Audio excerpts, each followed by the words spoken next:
Okay, so we just killed the music, and it's us. So I look what we got. I think we got volume. Y'all talk to me and tell me what you hear. Okay, very good. All right, so I have to figure that other piece out. Yeah, All yeah. right, so what's up, everybody? Hey, it's Monday. Welcome to the Marriage Shop. I'm Mike. This lovely lady here is Wendy. Yes, yes. So Thomas Stokes, thanks for joining us. Hey, Grandpa Hobson and Arvia, thanks for joining us. And what's up, Lady y'all? T, glad you are jumping in early with us tonight. And Charmaine Williams, my goodness, Mm, it's been a minute. hey, But glad you're dropping in to the marriage shop as you prepare yeah, prepare next year, next year. August 23. Is that like a date? That's a special. That's about a special day. Yeah, Oh, should I know that? nope.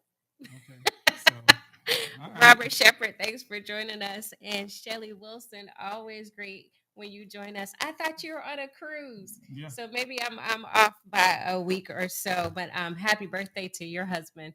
And I hope you guys have a blast. But we're glad that you're all joining us and that you continue to join us on Mondays at 7. I just want to personally thank you guys for your prayers last week. I was a little under the weather.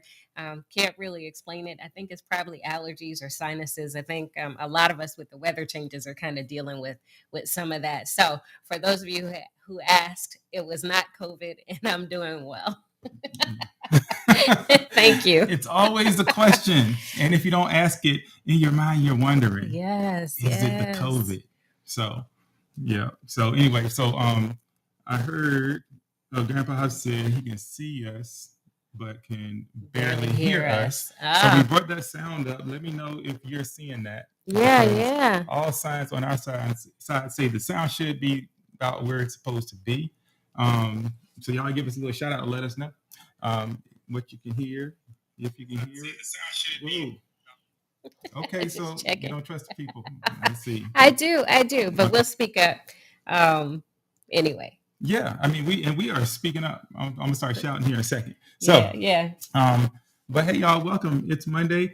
We are transitioning into what feels like it's about to be like autumn, fall here in the South. I don't know about where you are, but weather's getting nice. It's about to be my favorite time of the year. Yeah, yeah. I mean, it's my favorite time of the year too. I love fall colors. Just had a conversation with a young lady at Marshall's the other day. Yes, if you don't shop at Marshall's, you probably should. Just saying, not a plug for them. They're not paying me. But just about the fall colors, being able to wear boots and all of those things and layer up. It's my favorite time of the year too, I Oh think. yeah, you love the boots. Yeah, Oh my I goodness. do. I have a boot problem. Well, yeah. Yes. Yeah. Well, anyway, Yeah. I like your selections though. Well, Every thank now and you. then I pick one and I get it right. So That's cool. I yeah, mean, and one of my favorite pairs of boots you bought. right. Miracle of Well, miracles. two Praise of be. my Oh, favorite two. pairs. Yeah. What's the second? I know what the first is. What's the first? It's like the tall ones. Yeah, Yeah. yeah, the Ariats. Yeah. But the you got me some. I think they're Timberlands, but they're like Mhm. a light beige color, Oh and they yeah. have kind of that The stitching. heel and Yeah, and stuff it, yeah, on those. yeah. Oh yeah, Mhm. yo, those are fire right there. Yeah. Oh, and some other brown ones you got that have the little diamond underneath. You know what I'm talking about? No. Yeah, they have like under on the sole. There's like a Mhm. little diamond in there. I think you got those from like Oh. DSW or Oh yeah, I something. remember those. Yeah, those are good ones too. Yeah. Anyway, all right. So I'm winning in the boot department. Who knew? So thank you, Yeah, Mary Shop. yeah. All right. So give us a thumbs up or a thumbs down on the sound, and we will adjust accordingly. But we are back. Is second Monday, and that usually means that we're talking to the singles. So we've had the opportunity to meet a few people over the last several weeks, and I think when you spoke at Chosen, was that when was that last week? That was now what 2 week before last. It was the Yes. week before last when we Mm-hmm. spoke at Chosen. We met a young lady there, and she said, "Yeah, I've heard them talk about the marriage shop, but I'm not married, so I can't watch." And I said, "Oh, but you can." So, for those of you out there, if you have single friends or young adults that you know, by all means, let them know they can join the conversation anytime. Yeah. We talk about marriage, but we also talk about the process to marriage, right? So there is the hope for having a healthy, thriving marriage, whether you are already married or you plan to be married. And so that's kind of the premise of it. But specifically on the second Monday, we are targeting the singles. Yeah, and they're topics that are going to be relevant to singles, and they are also profoundly relevant to those of us who have been married, whether for a short period of time, for a long period of time. And so we kind of want to share something with you as well, but we also want you to share. Yes. Right, on days like this. Like if you're single, I have been single in 20 plus years. 24, 25, almost year. Well, I'm trying to count the dating time. 24, 25 years plus, haven't been single. Mm-hmm. And so all of us know what it is, some of the struggles and challenges, but the nuance of it changes as time evolves, right? Yeah. And so I think it's important for us to be able to talk about that. All right. And so we're going to do that tonight. But we also need folks who've been around for a minute to be able to share their wisdom as well. And sometimes if you've been around for a minute, you need a little wisdom poured into your life. So there's a whole exchange happening here. That's going to happen tonight. So if you know somebody that needs to hear this, get them on. Yeah. Yeah. I think that's good. So Share it. Sorry. A couple of weeks ago, we were talking about, what was it? It was a couple of weeks ago. What was the topic? You remember that? See, topic? we just talked. I think it was "Is it your duty?" was the title of the particular talk. But as we were sharing some different things around that, we shared some scripture. We got into some discussion. We talked about this whole idea of the role that sex plays in your marriage. Yes. I guess it's kind of what more specifically we talked about, right? Yeah, absolutely. And so, what are we talking about tonight? Well, tonight we're going to extend on that conversation. If you heard it, then you may recall that we said, maybe we'll come back to this when we talk to the singles. So that night is tonight.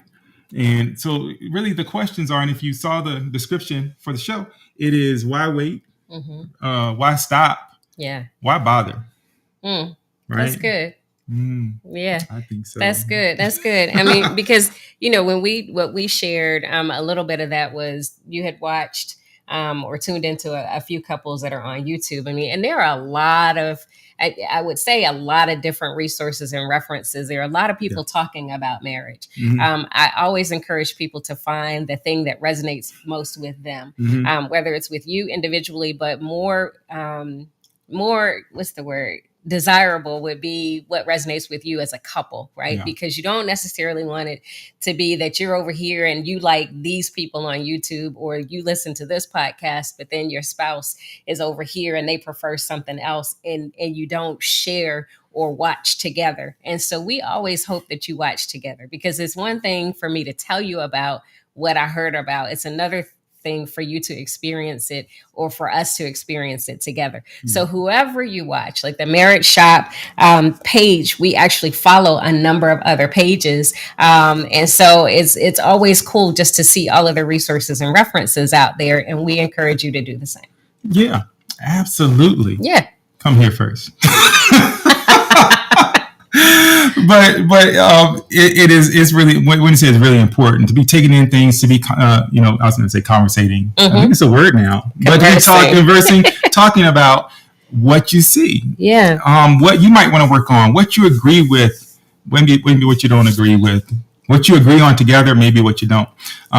Using these as opportunities, not just to watch, but to stimulate some conversations between the two of you. Mm-hmm. Right? So, or with yourself and your friends, since we're talking to the single folks. But this is going to be relevant to people who are dating, maybe people who are waiting to date, or have dated and want to stop and all that. And what I think really drove that conversation the last time is this idea of not having sex before marriage. And I think I told you on one of those shows, the young lady was saying, hey, we didn't have sex before marriage. And I was thinking, oh, like you were like sex free, like virgins before marriage. And that's not what she was saying at all. And so at first I'm like, it sounds like you're not being totally honest and forthcoming. But I think she was being honest. And I think the whole idea behind it wasn't just about being a virgin at marriage. Because guess what? That ship has sailed on a lot of people.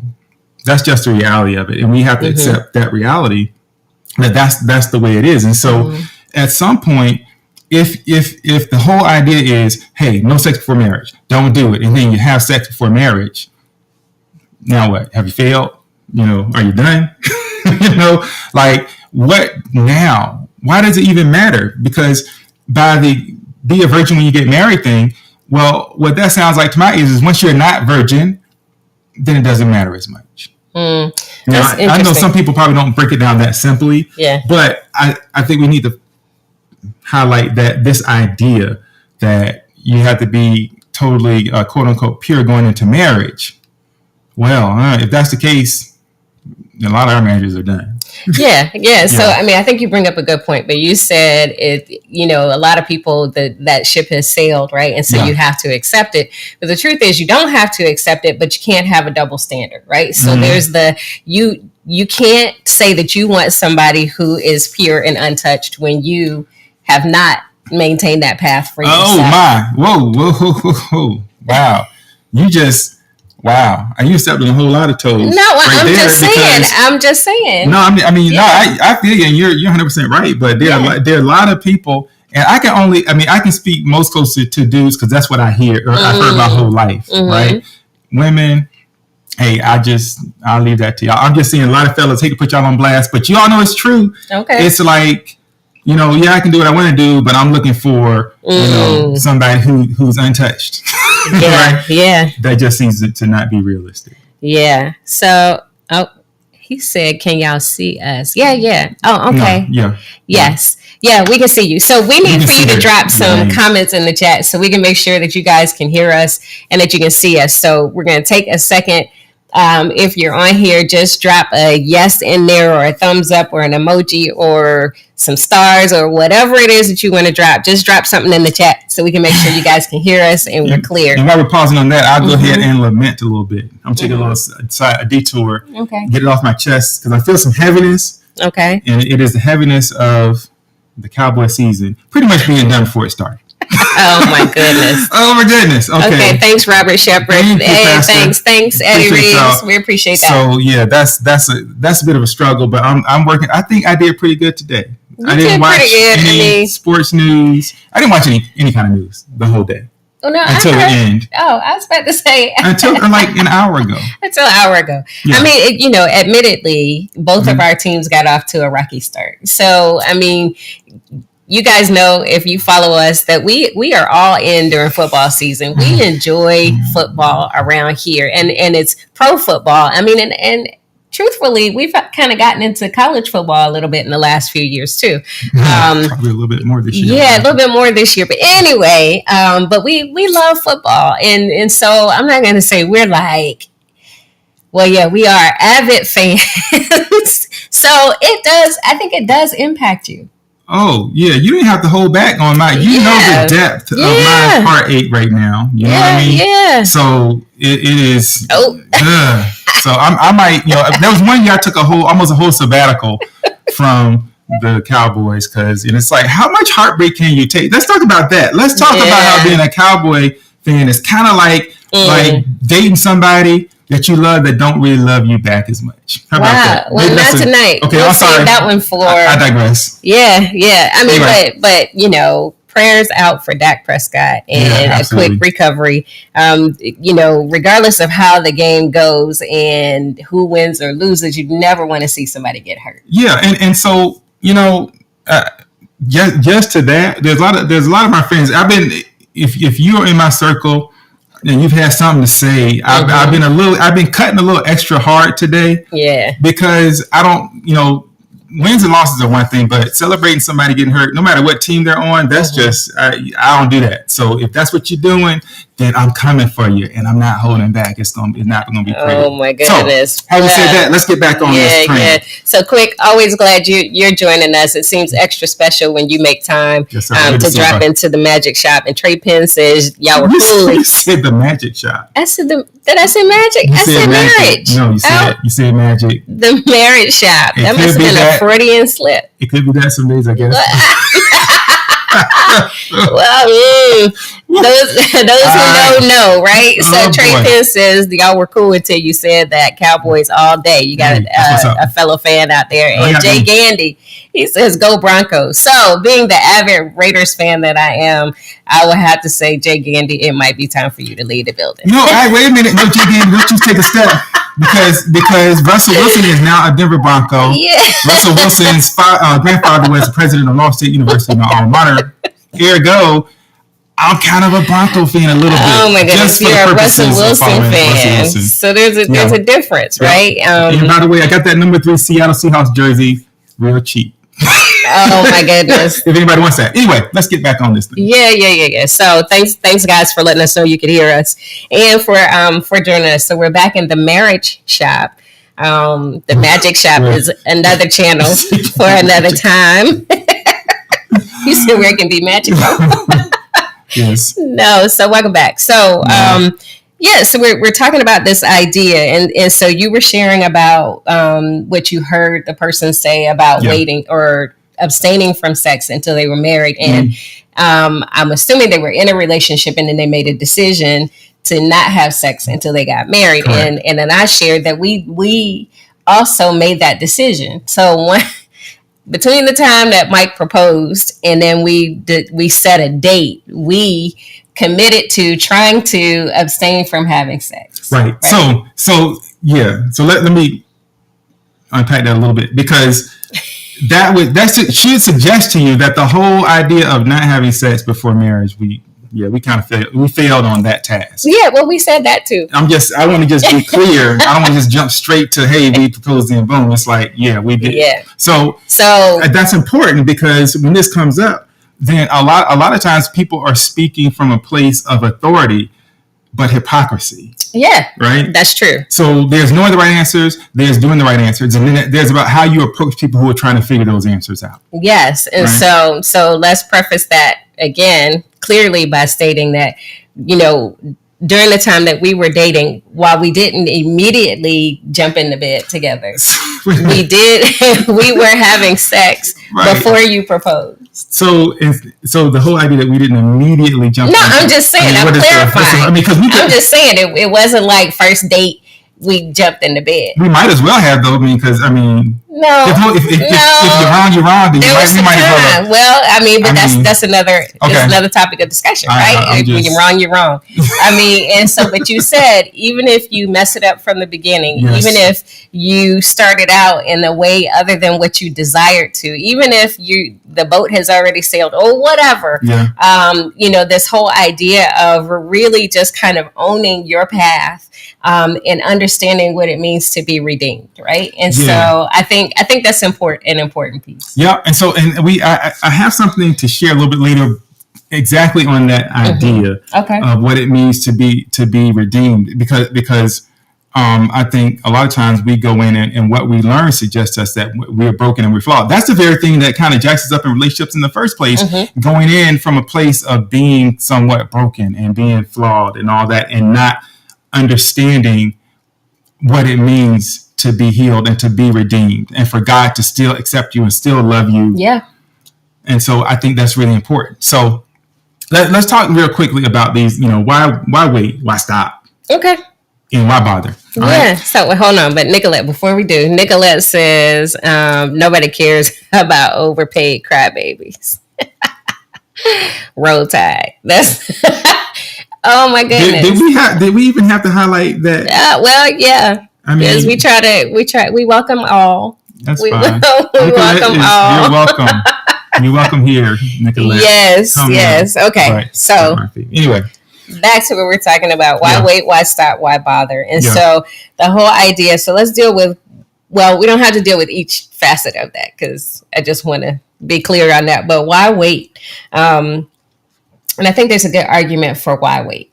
But one of the things that I pointed out was, people have often said, if you consider biblical application and you consider Old Testament application and understanding, right? They were getting married young. I mean, it's often a comment that is made. They were getting married, oftentimes prior to an age and a stage where hormones are really kicking in and were rampant, and sex became a real draw, a real tug, it was a real struggle.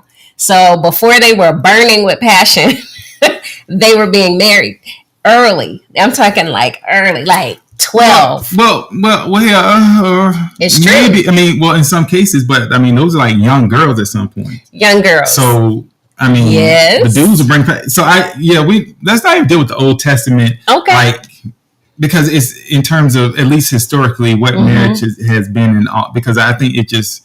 I'm just saying that people introduce that into the conversation. And so the idea is, well, that's what it was then. Times were different. This is what it is now. So I only introduced that to say that although that's what it was then and times were different, it's not too different. Well, yeah. And depending on geographically where you are, maybe it's not at all different. Yeah. Different conversation, though. I think, a tricky one. We'll have to jump in and prepare for that one if we can deal with it. But but I think it is when you talk about kind of the consenting ages, right? And just two people meet, and naturally there is attraction.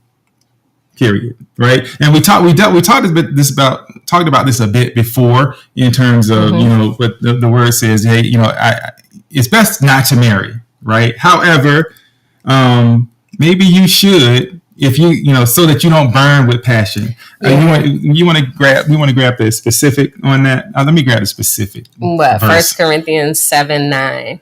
Okay. And actually grabbed 7. Yeah, all the way 9. You're right. All right. So I wish that all were as I myself am. That would be single, but each has his own gift from God, one of a kind and one of another. This is Paul. To the unmarried and the widows, I say that it is good for them to remain single, as I am. But if they cannot exercise self-control, they should marry, for it's better to marry than to burn with passion. Yeah. So I mean, right. And so here's the thing, and why timing and how we approach it matters even today, because again, many of us, if you're Gen X, and we often, I think we have to make generational distinctions, but if you're, because, when you talk about puberty and you talk about the onset of hormonal changes and all of those things that kind of drive us to that attraction that you were referencing, it occurred a little bit later in our lives. You're talking like 15, 16 years old, kind of in the throes. And so we expect that teenagers are going to be all hot and bothered and not be able to control themselves. And that's when we start to do things like separate them in classrooms. And when they go away to sleepaway camp, making sure that you have like the boys 5 miles away from the girls and things like that, because you understand that naturally there's going to be this attraction. What is true today, though, is that a lot of those, the hormones that come into play, the development and puberty, it occurs earlier. And so you have 9 and 10-year-olds who are actively hot and bothered and feeling those very strong emotions and drives and truly have sex drives and are sexually mature. That doesn't mean they're mature, but sexually mature at a much earlier age. True. Yes. Yeah, and there's the other piece too, that because those those hormonal shifts naturally occur. Yeah. What about those unnatural seeds that are planted? Correct. That is, kids who are exposed to sexual content way too early. Their eyes are open to things that they're not prepared for. Yes. Because there's an onslaught. It's everywhere. Every device. Back in the day, you had to go and find some uncle or some cousin's mattress to look under. But now. Yeah, you just pick up a phone, and if it's not on your phone, it's on somebody else's. So there's a lot of exposure early, and so we kind of the seeds are planted early for us to be turned on in ways that young people maybe shouldn't. Right. However, so you get to this age where all those images, all those things, they're still there. And it's very difficult to protect yourself from those things. But then there's this human being there and you're digging them. Right? Yes. And so, why wait? First of all, the word advises us to, there's an official, it's Lolita Butler. Holy smoke. What? What's up, Lolita Butler? So, but the official term for sex outside of marriage is fornication, if I'm not mistaken, in the Bible, right? Yeah. And so, see a lot about that. In fact, there's a lot of these terms you see, and it's like, You know you're not supposed to do it. You don't know what that means, though. Yeah. And maybe that was just me. I didn't know what a lot of that stuff meant. Yeah, and it's also context, right? So, I introduced that again because we're dealing with the why wait part of this, right? Mm-hmm. It is the, if you're not having conversations about being sexually active with your 9 and 10-year-olds, right? Mm-hmm. And you have an understanding or an awareness that potentially they are dealing with these feelings that they have. I'm gonna pull you up, baby. I'm pull you up because we're talking about talking to your kids. We ain't talking to kids tonight. We're talking to the singles. I know. We're not talking about talking to kids. But what I'm saying is, in the same way that you have an answer for those kids, mm-hmm. when we have young, unmarried, single people ask us about why they should wait or how difficult it is to wait, mm-hmm. the response should not be only because the Bible says so. Mm-hmm. And that's the point I'm trying to make. So no, we're not talking about the kids. Y'all know I always kind of go down a rabbit hole and I'm talking about the kids, but often as Christians, we are quick to say, well, the word says, and this is what you should do, mm-hmm. and follow this. And I'm not saying to not follow the word, but I'm saying that shouldn't be the only thing that you're referencing when you're giving an answer to someone. It's almost like, somebody comes to you and says, well, I'm burning with passion. How do I deal with this? Mm-hmm. How do I abstain from sex? How do I do all that? And you say, well, I'm going to pray for you. Yeah. And that's all you offer. That's all I'm saying. Yeah, I got you. I'm just saying it's I don't want to bite off. I mean, this is already probably more than we can chew. It might have to be 2 parts. And so, what to say to you, because the thing that I might tell my kids, like the thing that's going to help an adult might not be helpful to a child. Because to an adult, I'm going to say potentially, like when you have sex with somebody, and a lot of you have heard the term soul ties, right? And if you Google soul ties, for some reason here lately, people are talking about soul ties a lot. Maybe it's because people have their hearts, right, mm-hmm. and their bodies so entangled with other people. Not entangled. I said it, but I said what I said. Yeah, right? Yeah. And so, because once you have sex with somebody, you share something, right, that you just can't quite get back ever. And so, a lot of people will leave a relationship, but there's something still clinging to that previous relationship. Mm-hmm. Right. And they'll find themselves maybe wondering about that person, thinking about that person, maybe trying to reach out to that person, etc. Maybe if that person reaches in and they have the ability mm-hmm. to somehow reach in and connect with you in ways that a stranger never could. Yeah. Yeah. Because of what you shared with that person. Right. So in effect, part of your soul is tied up with that person. Yeah. And so because when you engage in a sexual relationship, it's something serious. Yeah. Right? Yeah.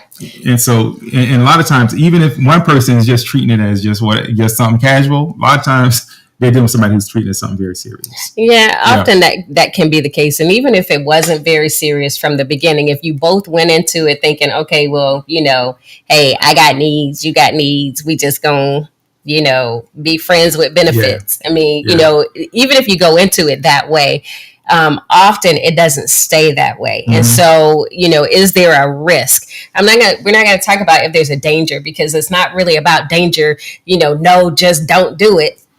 I mean, don't do it, but here's why. Yeah. I mean, that's kind of the approach, right? Here's why, because it does become complicated. It does become so much more than just doing it. Right. Mm-hmm. And so people can say, oh, hey, I mean, I had no feelings. There was nothing exchanged. But inevitably, what we know to be true is that one of those people, if not both, is going to have something that changes within them after having sex with the other person. Right.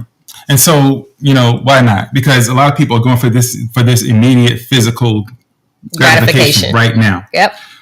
I'll simply say this. The person that you are with, if that person is not your spouse, if it's not your wife, if it's not your husband, then that person is probably somebody else's wife, somebody else's husband, which mm-hmm. means what? Mm-hmm. Your wife, your husband is out there right now with somebody. What? I mean, for your future. I'm like, what I'm saying? Wait a minute. Let me say wait. Let's back up. All right. If you are single, oh, okay. All right. The presumption of singleness here, right? But if you are single, and you're dating somebody and you're contemplating what's going to happen with this person, right? If this person is not your future wife, not your future husband, that means they're probably somebody else's future wife, future husband, which means you too are somebody's future wife, future husband. Thank you, Coach Hoy. Jeez, right? And so that means your husband, your wife, the one you're waiting on, is out there somewhere. That's true. That's true. How do you hope that person is being treated and handled? Because the nurturing starts maybe before you ever even marry anyone. You're nurturing this thing, right? Yeah. That maybe is this person. That maybe it's not yours. Yeah. So and so if you want to just go ahead and lock it, end all questions, marry him. So what you waiting on? But I'm just saying, it's important because what you do when you connect with somebody in that way, there's something that you take away, something that you leave. And Greg Hoy said earlier that your subconscious is recording all of that. Yeah. Right. That is 100% true. You're collecting data, and you are aligning feelings with that data. Yeah. That felt amazing. That smells great. This is this feeling right here. Yeah. And you're associating it with that person. Yeah. Yeah. Right? I mean, there's a book out there that is often referred for people who have dealt with trauma, but it's called Your Body Keeps the Score. And I think that in a lot of ways that applies here too, right? Yeah. And so it's, I can completely cut myself off from any emotion that is related to this person because it was all about the gratification for me, right? It was just a booty call. It was just, a quick fix. It was just whatever you say it was. The truth is generally somewhere a little bit deeper, whether you own that or not. And the challenge with that, when we talk about why it's a good idea to wait, is because it is less complicated. It is simpler. If you are pure and you make a vow to remain pure, and to abstain from sex until you're married, then you're likely seeking someone else who did the same. And so in that scenario, the two of you come together, it's a different conversation. Yeah. If and I was saying that you shouldn't be somebody who is like, well, I'm just going to go out here and sow my royal oats. Like coming to America, but I'm seeking somebody that's pure and untouched, then you're not equally yoked in that way. And I use that term lightly because I'm not speaking about the word, I'm speaking about your state of being, right? And so then there's this, if you come together and like us, you're dating and you're having sex before you decide to get married, and then you decide to get married, then we talked about why it may be a good idea to now stop having sex. Yeah. And so and before I jump to that, I just want to say this, and this is going to ruffle some feathers. Yeah. But go get your friends because this might rock your world a little bit. We always talk about this term purity always comes up. And the truth is, if you abstain from having sex, doesn't necessarily mean you're pure. And doesn't necessarily mean that you are marrying a pure person. Because that goes contrary to the word. Wow. None of y'all are pure. None of us are pure. We're just not. That's deep. And so, because our battle is not against flesh and blood. I'm gonna read that for you later, but just hold on because what? Go back. I didn't do anything. Oh, I haven't done anything. Sorry, that was the thing doing its own thing. I didn't do anything. So anyway, so I just need us to understand that what this is really all about. So, and that's why this idea of, well, what do you do? I was talking to one of my mentees about his struggle. And what he told me was basically, she wants to do this in certain ways. She wants to, kind of not have sex before marriage. And we've kind of done it. So every time I do it, I feel guilty because I don't want to, I don't want her to feel bad. I don't want to mess up her whatever. And I'm like, dude, stop. Like, this is not about like you not doing a certain thing so she doesn't feel bad about her spiritual walk. This is actually about your leadership. What is it that you want? Are you seeking what God has for you in this relationship and in your life. Because it's not about not making her, it's making her unhappy. It's about your whole walk. It's about your salvation. It's about your ability to lead, to create this family and to lead this family. And so you kind of getting off on the wrong foot anyway, dog. So yeah, but you bring up another good point in that the reason why people decide sometimes to have sex is because they feel pressure or they believe that it's the way that they can keep the person, right? Yeah. And so if there's someone who is pressuring you to have sex and they say it's the only way that this relationship can move forward or go to the next level or go deeper, then that's not the person you're supposed to be with. That person does not love you. Love doesn't pressure you. It doesn't force you. It doesn't create a quid pro quo situation. Do this for me and I'll do something for you. It doesn't, it's not an ultimatum. It's not do this or I'm leaving. And if they say do this or I'm leaving, then let them go. Look, yeah, but what you just said right there is really important. Anthony Boyce said, if you can abstain before marriage, you can abstain after. Yeah. Like fidelity before and after marriage. That's good. Which is true. But here's the kicker for everybody. It's not even about infidelity. And this is part of the why stop. The ability to say, you know what, I really want to do that, but I'm going to sacrifice that. I'm going to let that go. I'm going to put this down, and I'm gonna just have to deal with whatever the desire is and all that stuff, and find ways to deal with that. And we'll give you a couple of scriptures to help you with that. But I need you to understand that if you the idea that you can't wait before you get married, and there's pressure and there's frustration and there's these threats potentially, either veiled or not. Well, I'm gonna go and do something else with somebody else. Yeah. Those are the same things that you could very well see pop up in your marriage. Yeah. Because think about it. I couldn't wait before. So now that we're together, it's like now, well, you know what they say, you got what you did to keep them, you got to do, to get them, you got to do it to keep them. I don't know that that's the way, right? But I think we see that a lot. Yeah. And I say we see it a lot. Experience a lot. There have been times where I've been like, you said experience a lot. I mean, like, I want to do what I want to do, right? But if you're able to abstain before marriage, if you're able to deal with that feeling before marriage, then I believe that you'll be able to deal with it afterwards. Because the key to you getting your attitude together is not that you go ahead and you meet my sexual need. The key is that I get into that word and understand who I'm supposed to be. Yeah, and it comes down to self-control, right? Not control over somebody else, but how well you exercise self-control, and what is it that is supposed to be happening. And this applies within marriage and prior to marriage in terms of this whole idea of,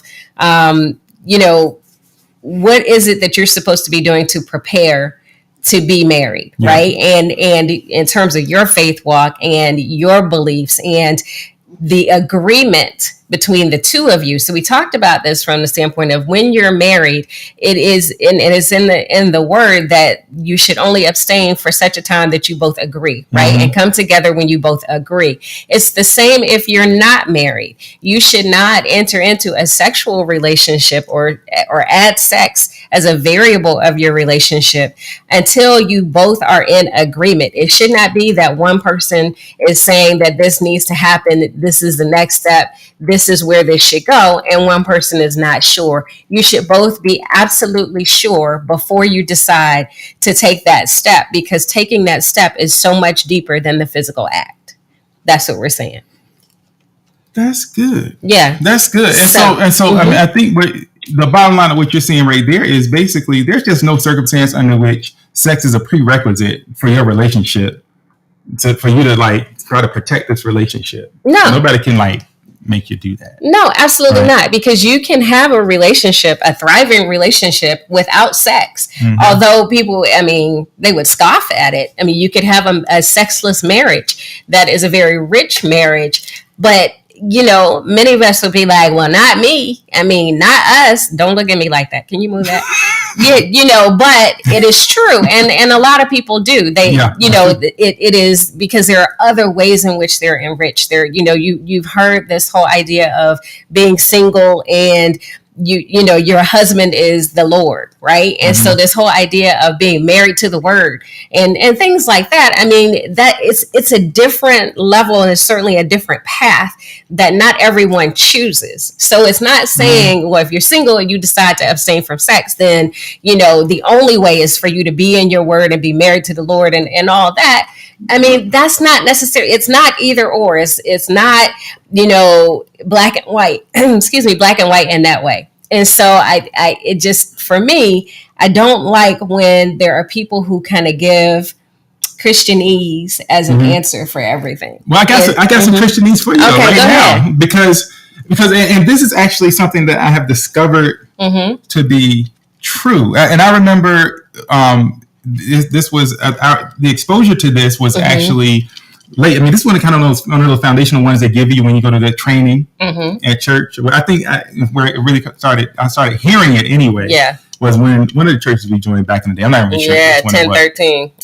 Yeah. So 1 Corinthians 10:13 says, "No temptation has overtaken you, except what is common to mankind." Basically, everybody feel this way. Stop your whining. That's my addition. Sorry. And God is faithful. He will not let you be tempted beyond what you can bear. But when you are tempted, He will also provide a way out so that you can endure it. The thing is, a lot of times we don't look for the way out. Because the way in is like, I want to go that way. I don't want to way out. Yeah. Right? Yeah. But there's something about when you're kind of at a moment when you have a decision to make. There's something about recalling the word or going to find it and reading it. There's something that serves to slow you down. There's something that serves to remind you of something that you know. Yeah. Yeah.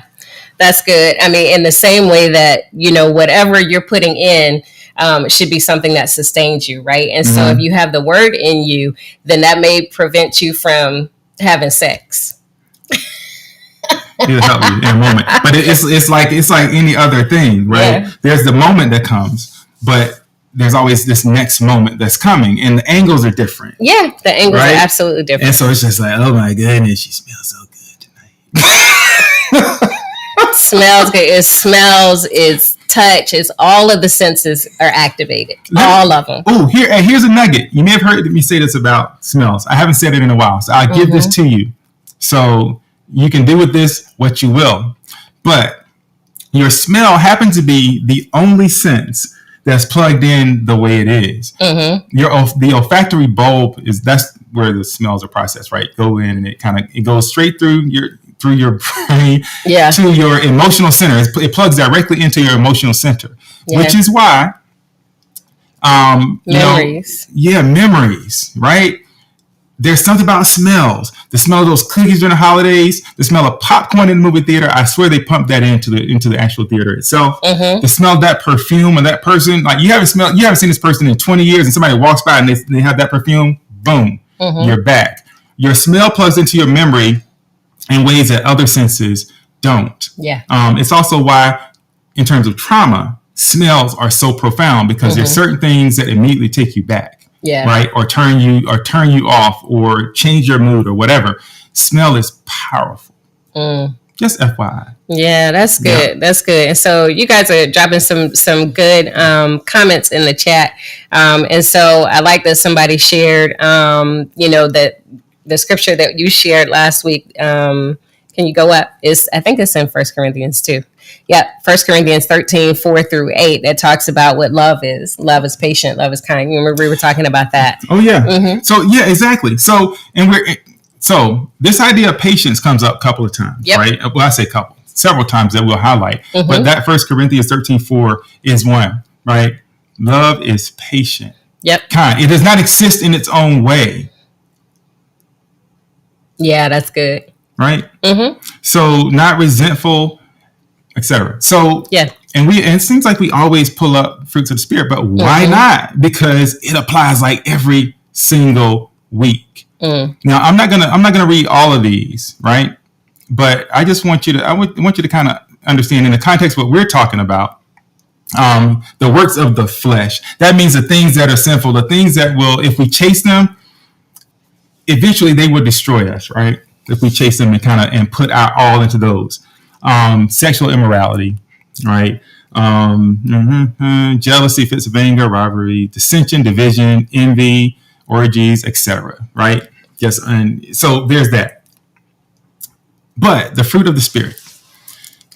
There's love, there's patience, there's kindness, gentleness, self-control are several of the ones that are relevant to what we're talking about tonight. Mm-hmm. And so a lot of us, it's like the body, it's like we just want to, it's why we're overweight too, y'all, because it's like, oh, I want that. And I go and I eat it. But I was saying, you know what, maybe not right now. Maybe that's not the best thing for me, because our body is supposed to be a temple, right? Mm-hmm. The word says that too, that you are not your own, right? That's 1 Corinthians 6:18, in case you want it. Matter of fact, I'm dropping that one in the chat, because this one is a good one. All right, so 1 Corinthians 6:18 through 20. Flee from sexual immorality. Every other sin a person commits is outside the body, but the sexually immoral person sins against his own body. Or do you not know that your body is a temple of the Holy Spirit within you, within whom you have from God? Whom you have from God? You are not your own, for you were bought with a price. So glorify God in your body. And a lot of people have, I know, I get it, right? It's like, it's hard to be called sexually immoral, right? Mm-hmm. And people, and you listen to people talk, and it's like, if you listen to what the Bible says, it, basically it's calling you sexually immoral. It's calling you a sinner. Shut up. Yeah, we're sinners. That's just what it is. Yeah. Right. And so it's just a matter of accepting like who we are, but also recognizing that God has given us a way out. That's just not the end of the story. Like, you're wrong, that's it. No, that's not the end of the story at all. Yeah. I like that, you guys are sharing something. So Coach Hoyt says relationships are always looking for an emotional tie. Yeah. Sex gives us that emotional tie. Yes. And so it does. And there are other ways to be tied emotionally, right? Yes. Okay. No, I'm just like, yeah, go ahead. I'm excited. Yeah. It's one of the ways that can create a tie between us, or a connection between us, but really talking in a way that lends itself to transparency, to openly sharing, to being vulnerable is another way to create that a deep emotional tie or connection that is sustainable, right? Yeah. It's sharing from a place of really knowing and believing and feeling safe with the person that you're with. And that's for both of you, right? Mm-hmm. And so it's not just this idea of one person being the one that talks all the time and they're just an open book and they're just, vulnerable and transparent and they give you everything, and the other person is kind of a closed book. And we often kind of explain that away. Well, she's just quiet, or he's quiet, or they don't really like to talk, or they're kind of closed, or they're just not one of those type of people. But I can tell you that you can have a really, really deep emotional connection through real good open communication. Yeah, because sex doesn't provide the emotional connection. Sex provides a physical connection. Yes. And absent of the emotion, right, and the meaning that comes with it, then it's just that. Yeah. Right. So it's this emotional feeling connection. A lot of times we seek it out in sex because we don't want to be vulnerable, like you're talking about. We don't want to open up and tell the real truth about who we really are, how we really feel, what really scares us, what really has hurt us, etc. Yeah. Like what we really love about somebody. There are people who are broken up or divorced right now because they were brought up in a way where they could not create that emotional tie. They tried to create it through sex, didn't work. Yeah. But now they can't communicate in some very basic ways to let this person know, hey, you know what? I love you. I need you. Like, together, we are better than we are apart, et cetera, et cetera. Yeah. Right? Yeah. And it's interesting, right? Because it's all about kind of the end game in some respects, right? And so this whole idea of why people say that I love you in the first place. So you could create a scenario where one person will say, I love you in order to get sex. Yeah. And then after sex, the other person is feeling love. You got what I'm saying? Yeah.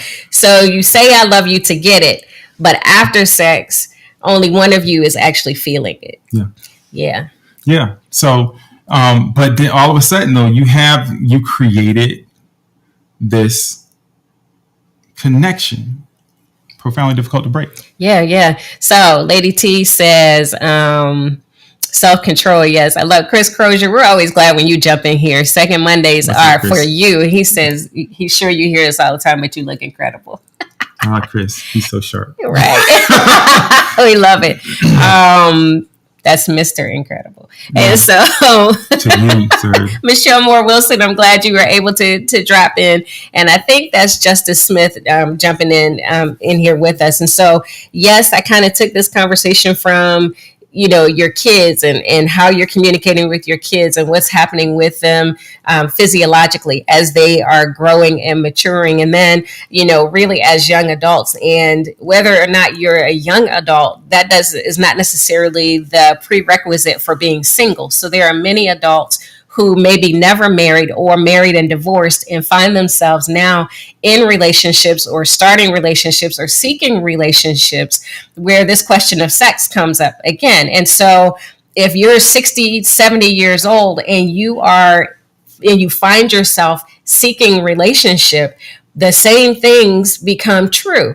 And so it's so interesting to me when you read articles. I've read articles about how the STD rate is high and higher in between ages 60 and 80, higher than it was, not higher than everybody, but higher than it was. Yeah, after Viagra came on the scene, that that kind of skyrocketed. Yep.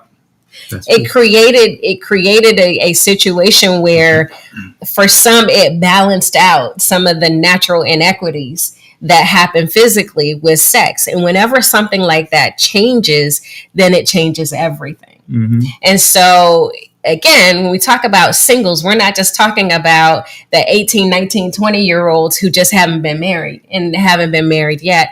That could be anybody that is in the process of being single, not seeking marriage. That could be you. Being single, seeking marriage, being engaged but not married yet.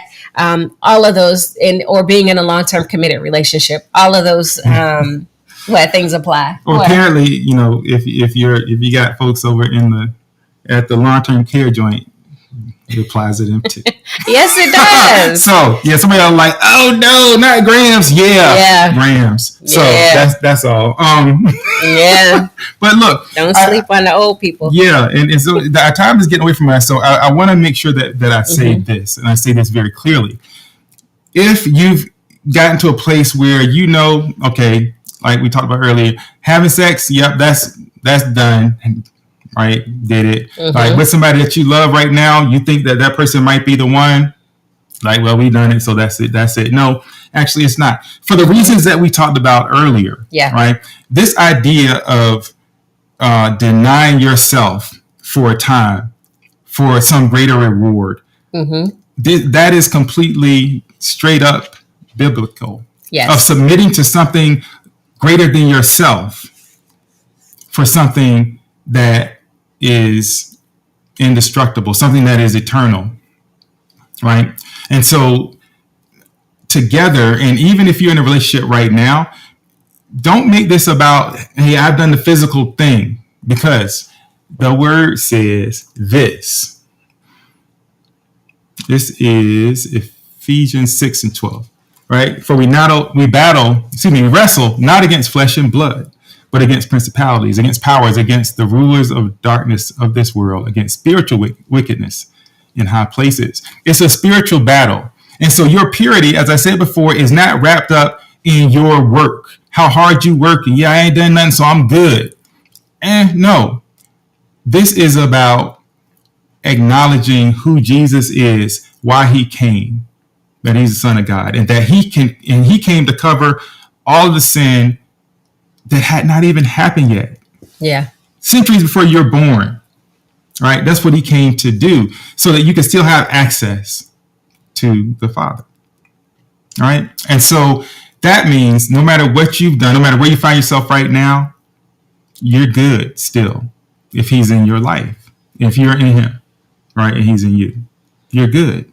So that means that whatever practices, whatever things you need to do in order to begin to really get to know who Jesus is more. And it's funny, right? Because when we are in a space where we're kind of doing it our way, a lot of times we will shy away from really trying to understand God at a deeper level. Yeah. Because there's this feeling like, well, I know I'm wrong. So when I get right, I'll go ahead and I'll come on in and I'll get to understand this God thing a little better. Yeah. Yeah. I mean, the whole hiding, right? It goes back to Genesis and this whole idea of, the guilt or embarrassment or this idea that I'm no longer worthy, and how that plays out mentally with us, right?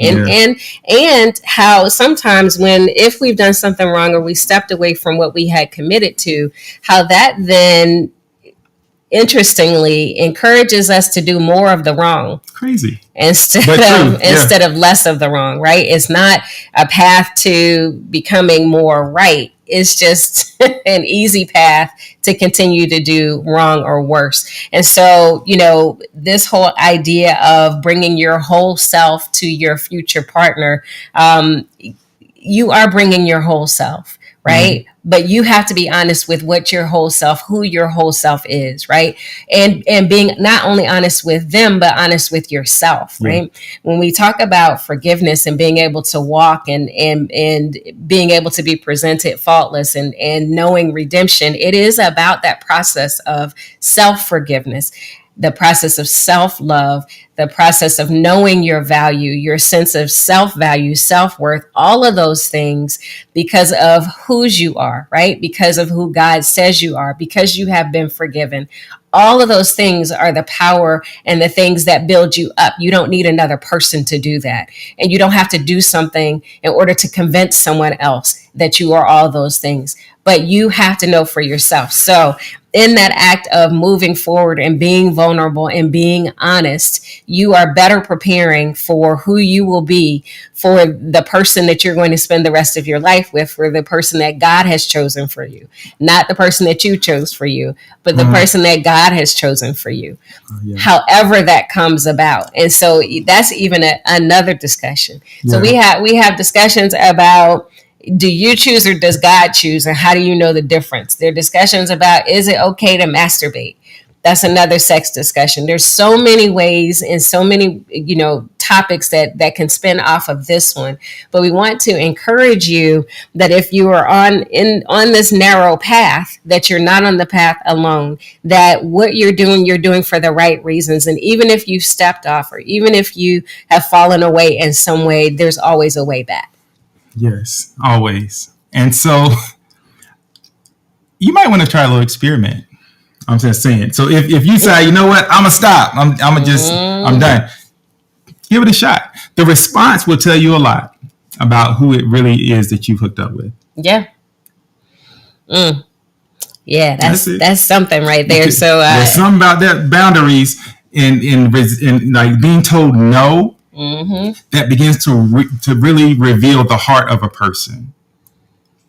So that is true. Yeah, that is true. Right. And is it a song or maybe somebody just said you can't miss what you never had. Yeah, but what about what you did have? Right. So that is the challenge, right? You don't miss what you've never had. But I don't know that that's necessarily true. I was just trying to remember that. But once you've had it, it's so much harder not to. It's like eating one chip or one cookie. Boy, we can't even talk about cookies. I know. Cookies? So Chris, but thank you for dropping in that. He dropped in Romans 12:10, I believe, when it speaks of outdoing each other in honoring Jesus, but furthermore, your partner through Jesus. Look, Chris. Really, really good. Oh, strong. How prophetic, sir. We actually talked about that on a discussion this past weekend. And next week, I'm going to tell y'all now what we're going to be talking about is just that. Okay. Because the whole question is this.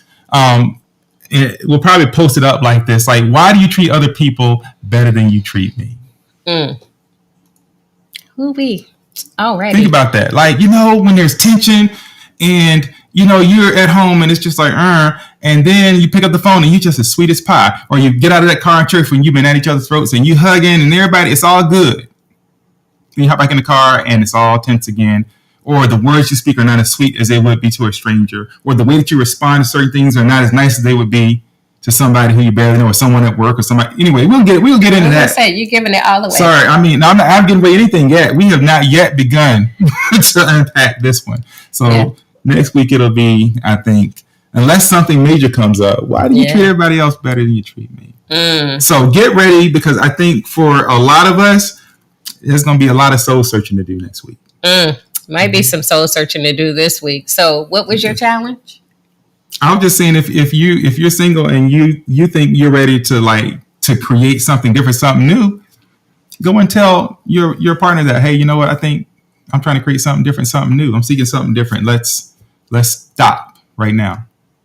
Right? And don't let anybody beat you up about, what you've already done. Like, that's the trick. So anyway, fasting is not just about food. Fasting is not just about food. Thank you. All right, so we're gonna go. But thank you all so much for joining us. We'll think in a second. Let's pray for now, shall we? Heavenly Father, we just come tonight just thanking you for who you are. Thank you for the time that we spent tonight. We just ask that you bless everyone here, God, whether married or single. Help us all to love each other the way that you love us.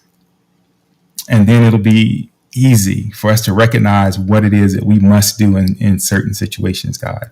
Help us to be more like you. Help us to seek you first in everything, God. And we'll be sure to give you all the honor, glory, and the praise. We thank you. We love you. Pray these and all blessings in Jesus' name. Amen. Amen. So that's it. Yeah. So until next week, y'all have a blessed week, and we will see you back here. I believe we'll be back Monday at 7 Eastern. Take care, y'all.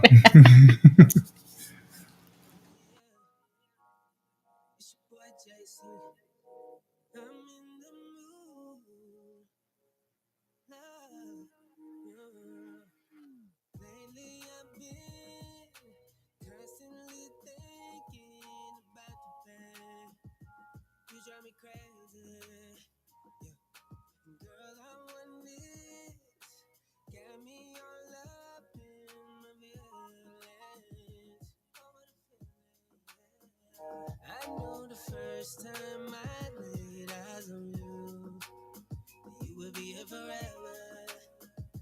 I'm not being arrogant, and I still can't take my eyes off you, 'cause you made me better, so much better. I'm in the mood to love you. I'm in the mood to love you for a lifetime. I love your kindness, I love your confidence. Ooh, you're the finest, so glad you're mine. Yeah. I don't wanna be with nobody else. Give me your love, that's all the love I need. Baby, you're priceless to me, to love you for a lifetime. I'm in the mood to love you for a lifetime. Yeah. Promise I'ma be around. I'ma always hold you down. Won't you come and hold me now? I just got no cool. Yeah, I know I got a rule, but I always keep it down with you. Yeah. And I know they see, girl, you're my queen. And beauty speaks for itself loud and clear. Yeah. So throw it in the air. It's the sweetest sound to follow my ear. And I want the world to know I love you forever. And that's a long time, babe. But I got time for you, baby. I'm in the mood.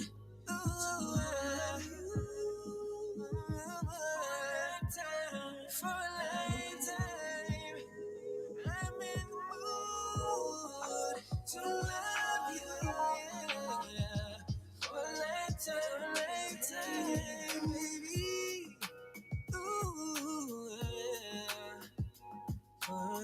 lifetime. Oh, for a lifetime.